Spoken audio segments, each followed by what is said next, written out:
Hi everyone, welcome to Vishwa Blooms. Today I'm back with Physics chapter 11, that is force and pressure. If you haven't subscribed to Vishwa Bloom, subscribe now and click the bell icon to get all the notifications.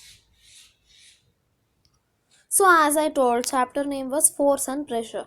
First we'll learn what is force, then we'll learn about pressure because we have much thing to study about force in this chapter and even pressure also.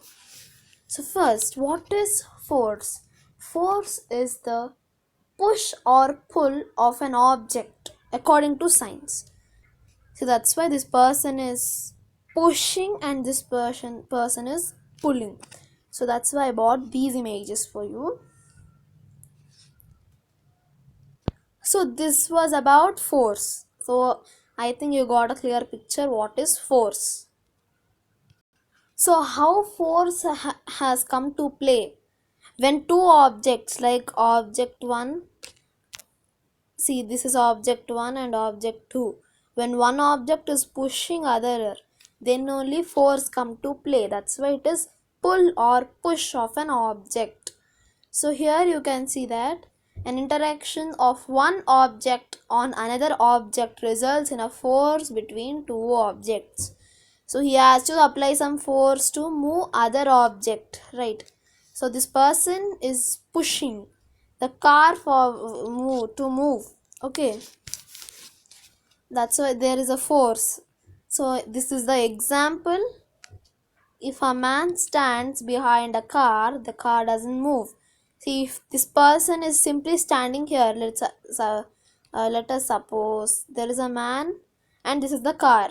If he is simply standing, you don't think that here no person is there. Okay, he's simply standing, seeing that car. So will it move? Obviously no.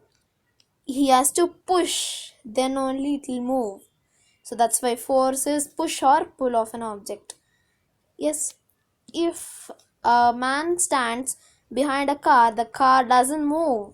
If he pushes the car, he applies force, then the car begins to move in the direction of applied force. See, direction is very important in force. So in which direction it will go, that is important, no? In whichever direction that particular person is applying force on a particular object, in that direction only it will go. See, now if this person is there, he's pushing this side, means obviously object will go this side, it will not go that side, no? That's what they are telling there. You can look at your textbook, there are really many images, you can understand that very easily. The topic is said very easily, you can just go through. In the next part we have exploring forces. So here we are exploring what, like in real life, what applications we are using, that we are exploring. So I have made this force applied on an object in the same direction add to one another. See, what I meant here is, or what the textbook meant is, here two people are there, no? 1 2, let's name them 1 and 2. Both are pushing in one direction only. So see, this is not the direction which they are pulling, it is just that for first point it is that one. Okay, don't think that, don't get confused. Okay, so both are pushing this particular box. So what is happening, this box is moving forward, maybe it may come here. Okay, so what will happen, it would be easier a bit. So what happens, suppose first person, and one more important point I wanted to tell you is the unit of force is N, Newton. See, if you have to write that unit in capital letter, if you are writing the unit, and name obviously in this way, Newton. You should not write capital N when you are writing the unit, and when you are writing the unit, I mean symbol, only capital N. This is wrong. Okay, so suppose first person is applying, like if I take 5 Newton and second person is applying 15 Newton. So what happens? They in same direction they are pushing, right? Two are pushing in same direction. So whatever these two, 5 Newton and 10 Newton will get added up. So what happens? It is going to be 20 Newton. Okay, applied on that box. So one direction only. Now in the second case, that is B case, if forces act in opposite direction, here person 1 is here and person 2 is here. Person 2 is pushing here and person 1 in the opposite direction. So in both in opposite directions. Then the net force acting on this object is the difference of two forces. Same will take. This person is applying 15 newtons and this person is applying 5 newtons. Okay, same will take. Then what will happen? There we have to subtract. That means 15 minus 5 newtons. It is going to be 10 newtons. So applied, the force applied on the object is going to be 10 newtons. Okay, because why? If you may think again, both are applying force on two opposite directions. If they are applying on two same directions, it is going to be add up, same direction addition, different direction subtraction. That's what. Here our net force was 20 Newton, here it is 10 Newton. Okay, these are just examples, this is not the given values. Hope it was clear. That is only there in the textbook also. And one more point I wanted to tell you all is, say I have 5 newtons. This is the unit of force. Right, this is the unit of force. Now what is this 5 you should think? No. So 5 is the, there in that case, 5 is the magnitude. Whatever number is there. Okay, magnitude. Not only 5, say I have 15 Newton. 15 Newton I had. Then 15 is the magnitude, not 10. 10 Newton. 10 is the magnitude. Okay. So whatever the numerical value is there, that is the magnitude. So this is also one of the important point which I wanted to tell you all. And now let's look at the next point. This is one more important thing. These are the effects. See, in the textbook they have given us the 11.4 and all. In that way they have explained each point as one exercise, but I am saying everything in one shot. I'll explain you very detailedly. So these are all called as the effects of force. First main point, we are going to discuss about the effects of force. So this is not there, can you name them? Okay, it's not there, it has been come by mistake. Okay, this is not there. Now first effect, a force can change the shape of an object. That is there in your text, in our text also. That is now his first balloon was like this, something like that. No, it is not, it's not having air.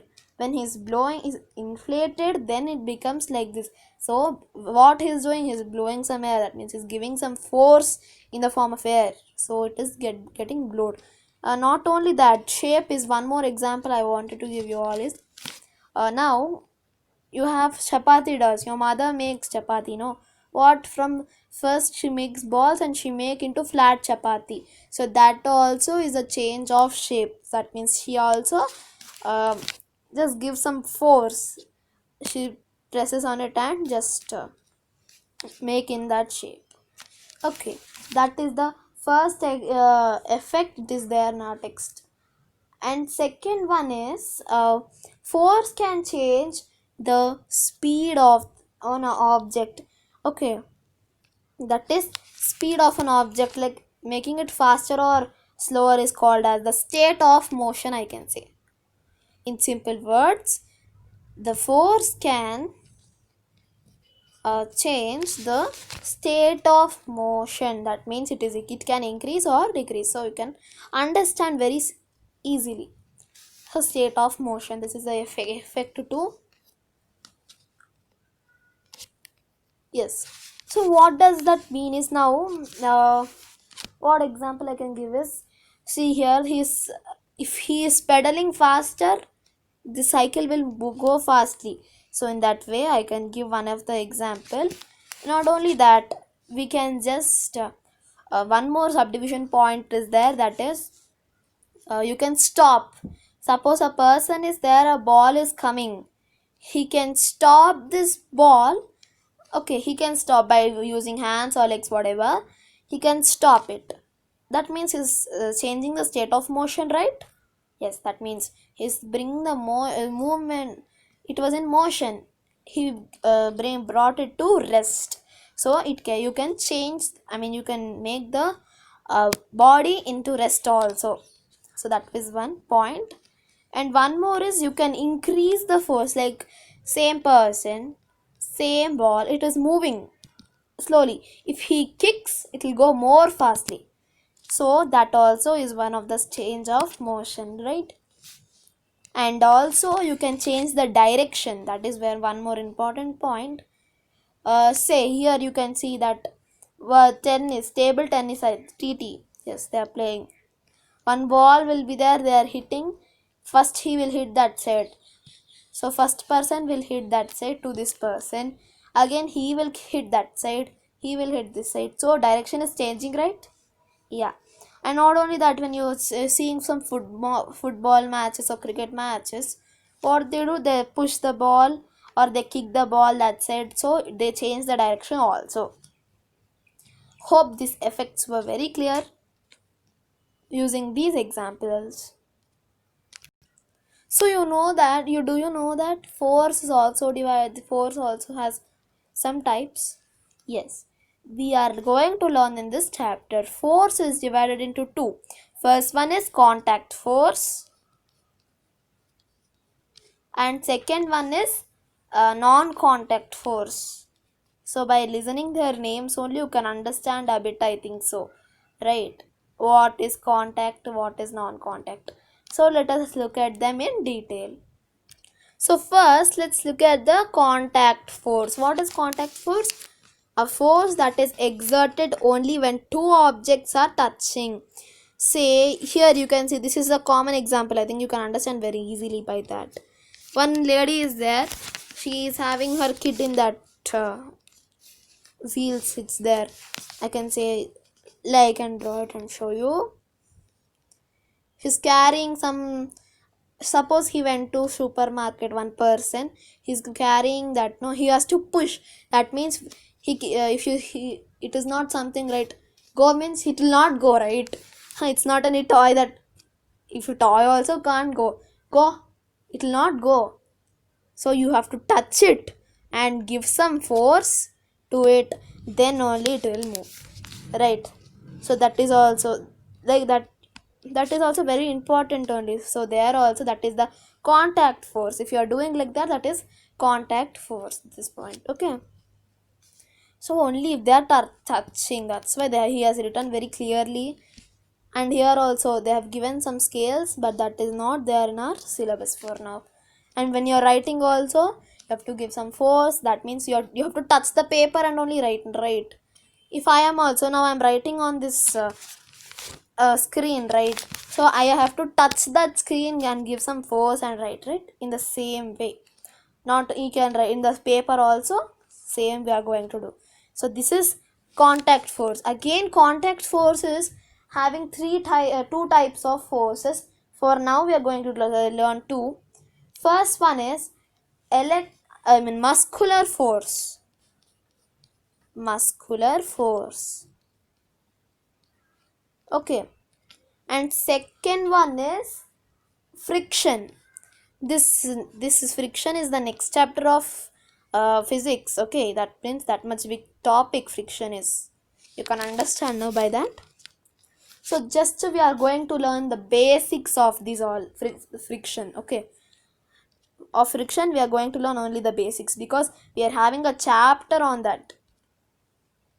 So this is muscular force definition given in very shortcut. Actually, muscular force.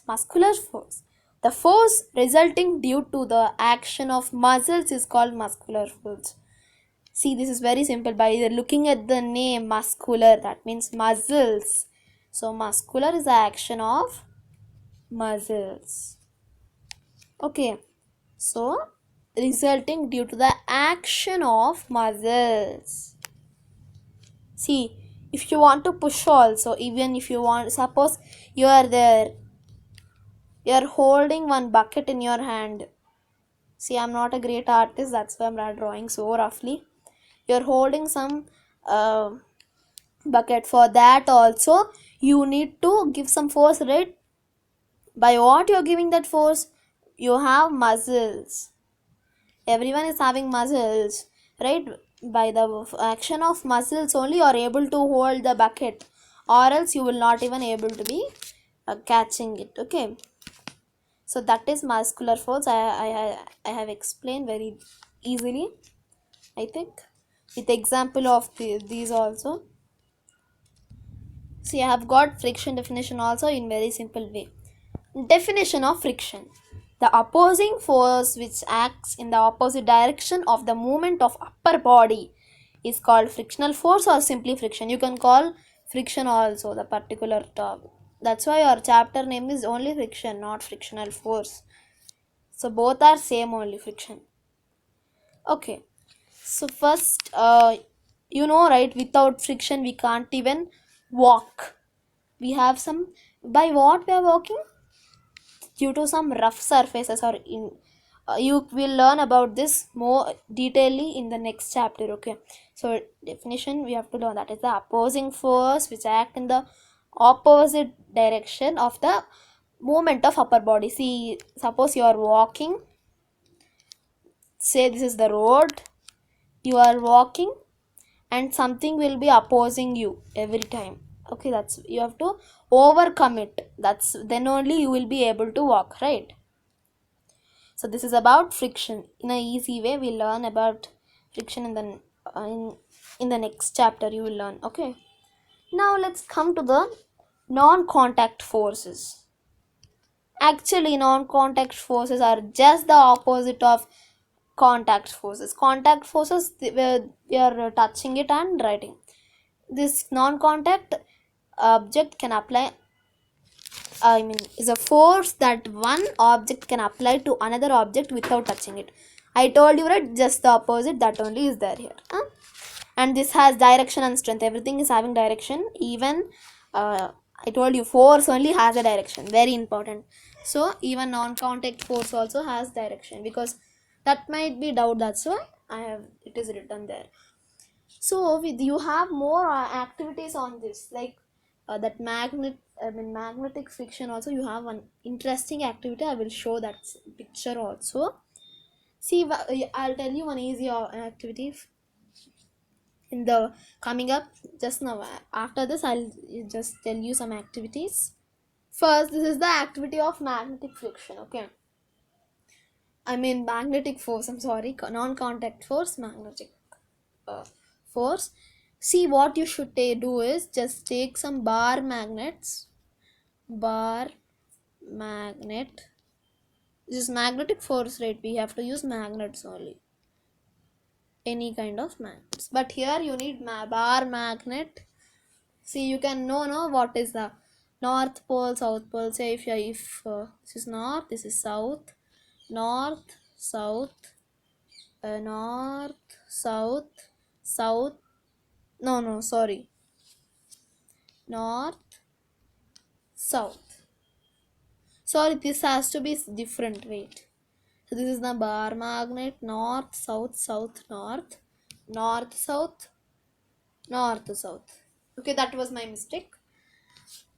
So what happens is you have to take two bar magnets. First, you have to place three pencils, and other one you can hold it with your hand.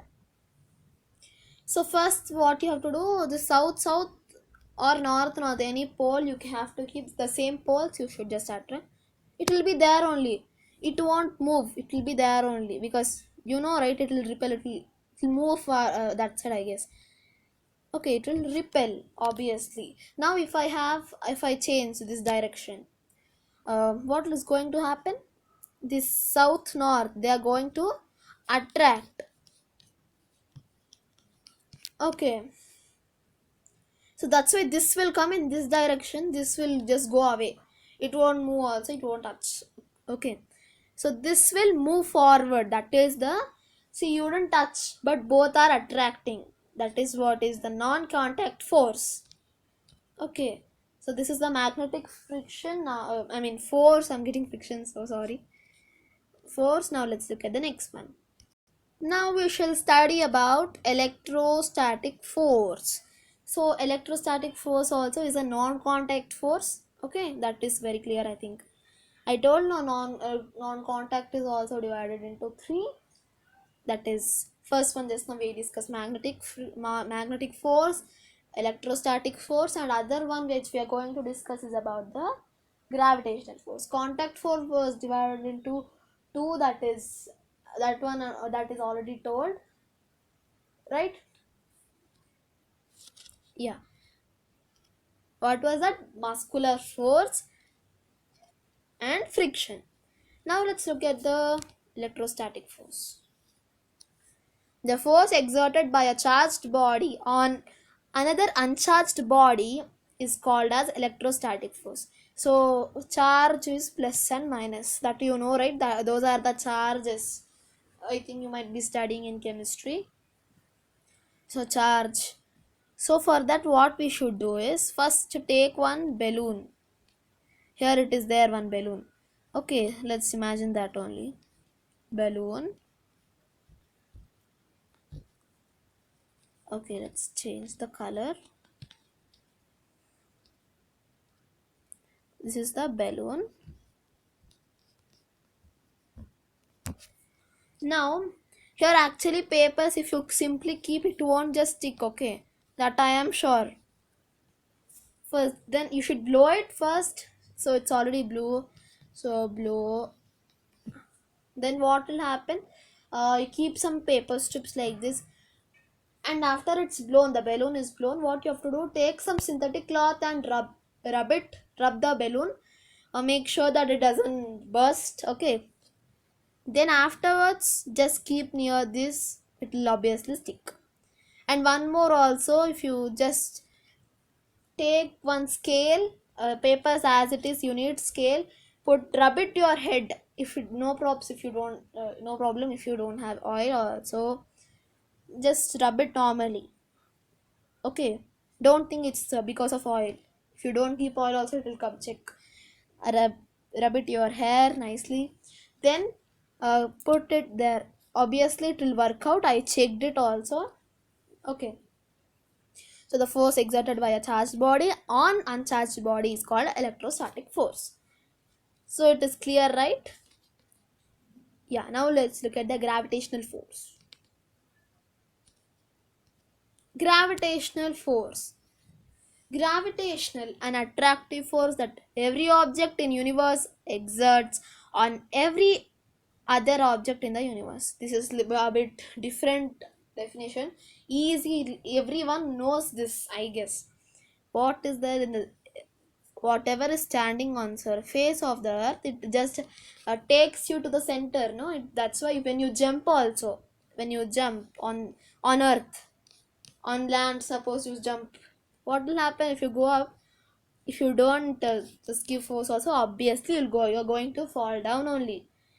One more example is that, throw, you are catching one ball, you put it up, or again it will come down with the same uh, speed which you put.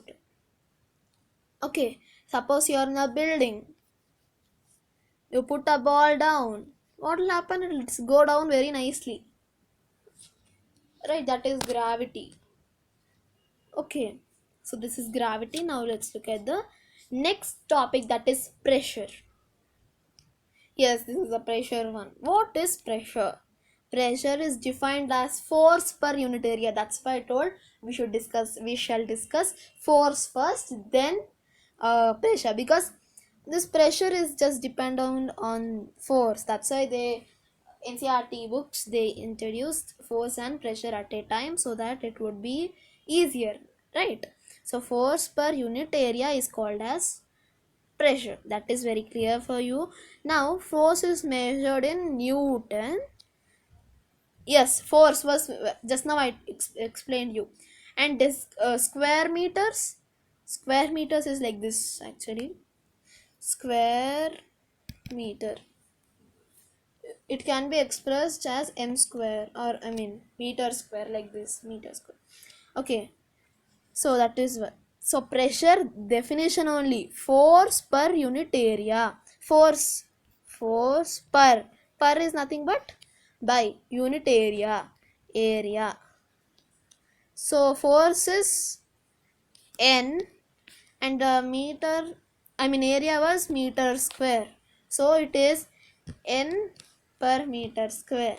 So this is the formula, how it was derived, I explained just now. Okay, so n per Newton per meter square is also called as pascals, which is denoted as PA.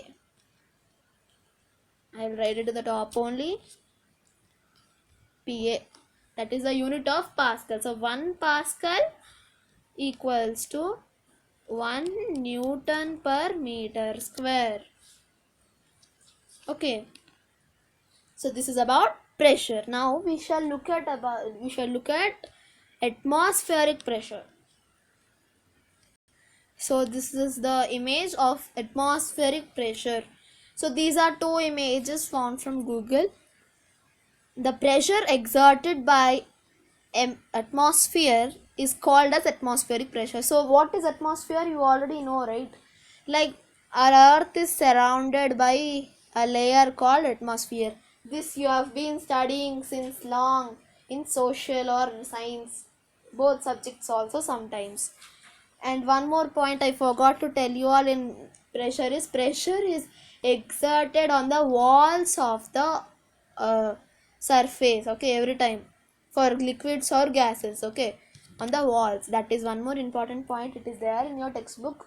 Activities are also given. You can try them. It is not too tough. Now this we have to continue. Atmospheric pressure exerted by atmosphere. I told you our earth is covered by one layer like blanket. In one year we learnt with one word like layer of blanket. Now we will not learn as blanket. Okay, even we were small we used to learn like that, no? Atmosphere. That pressure is called as atmospheric pressure. So these are two examples which I brought it. First one is syringe. You know, this is syringe. Okay, okay, you can look at that. So when it is pulled up, no, the whatever, when it is pulled up, you get some, here atmospheric pressure is going, obviously. Okay, and when you drink something, the atmosphere pressure goes down. That's why this water, whatever it is there, it will come up. And there are many activities, not only that. One more activity which I wanted to tell you all is, take a cup first. Take a cup. So it might be any cup. Okay, you can fill water, but you can use the glass. Okay, glass tumbler, so that it will compulsorily work out. Okay, then put some cardboard sheet. You should fill water, then place one cardboard cover like that, small one also, it's not an issue. Then what you should, first you should hold both of them. Then what you should do is turn it inverted, that means upside down. So the cup will be here and the cardboard piece will be here, water will be here. Now only hold, you are holding this two. Now stop holding this, only hold the cup, then too this won't fall down and water will be there. This is also one of the experiment of atmosphere. They will ask you how you can prove the presence of atmospheric pressure. So you can say that why it has happened like that is the atmospheric pressure exerted was greater than the outside pressure. So that's why it is not balanced. That's why it has. Okay. So it should be balanced. It will be balanced most. Okay. So this was the lesson. Do like, share and subscribe to Vishwa Blooms. Thank you.